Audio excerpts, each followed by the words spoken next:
मराठी भाषा हे खातं मला असं वाटतं की अतिशय संवेदनशील आणि अतिशय महाराष्ट्राच्या दृष्टीनं भावनिक असं आहे।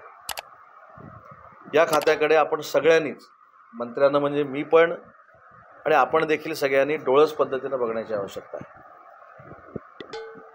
संस्कारक्षम महाराष्ट्राला मराठी भाषेची ताकद देणारं हे खातं आहे। त्याच्यामध्ये जिल्ह्यामध्ये पुस्तकांचं गाव करायचं आहे, कवितांचं गाव करायचं आहे, जिल्हानिहाय साहित्य संमेलनं घ्यायची आहेत, युवा साहित्यिक तयार करायचे आहेत, त्याच्यामध्ये युवा लेखक तयार करायचे आहेत, युवा कवी तयार करायचे आहेत। त्याच्यामुळं फार मोठं संस्कृती असलेलं आपलं राज्य असलेल्या राज्याचं मराठी भाषेचं खातं, मातृभाषेचं खातं माझ्याकडे आहे।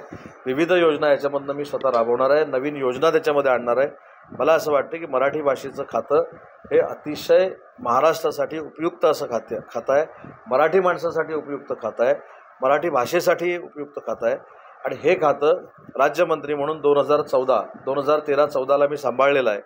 त्याच्यामुळं अभिजात भाषेचा दर्जा मराठी भाषेला मिळाल्यानंतर अतिशय चांगल्या पद्धतीने शालेय शिक्षणापर्यंत मराठी भाषा, व्यवहारामध्ये मराठी भाषा, न्यायालयामध्ये मराठी भाषा अशा पद्धतीचे उपक्रम घेऊन आम्ही मराठी भाषेचं काम करणार।